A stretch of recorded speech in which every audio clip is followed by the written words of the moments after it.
Trump ప్రభుత్వం కీలకమైనటువంటి సంస్కరణలు తీసుకొస్తుంది. అందులో ఎస్పెషల్లీ పాకిస్తాను, బంగ్లాదేశ్, ఆఫ్ఘనిస్తాన్ లాంటి దేశాల నుండి అమెరికాకు వచ్చి విజిటింగ్ వీసానో లేకపోతే స్టూడెంట్ వీసాతోనో వచ్చి ఆ తర్వాత మనుషులు కనిపించకుండా పోతున్నారు. అంటే ఆ పాస్పోర్టులు చించి, అంటే పాస్పోర్ట్కి టర్మ్ ఉండదు ఇంత అనేది.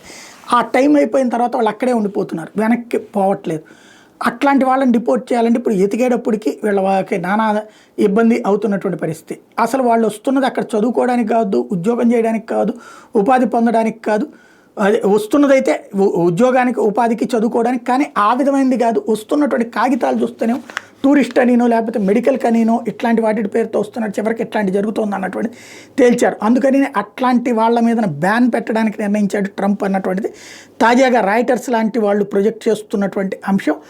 ఇందులో ప్రధానమైనటువంటి అంశం ఏంటంటే పాకిస్తాను, ఆఫ్ఘనిస్తాన్ నుంచి వచ్చేటటువంటి వాళ్ళ మీద బ్యాన్ పెట్టేటటువంటి అవకాశం ఉంది.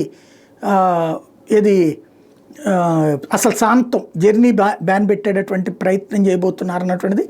టోటల్గా 3-4 దేశాల మీద ఈ విధమైనటువంటి ఎస్పెషల్లీ ముస్లిం మెజారిటీ దేశాల మీద ఈ నిర్ణయం తీసుకోబోతున్నారు అన్నటువంటి పాయింట్ చెప్తున్నారు. మేబీ ఇరాను, సిరియా ఇట్లాంటి వాటి మీద కూడా ఇట్లాంటి బ్యాన్ ఉండొచ్చు.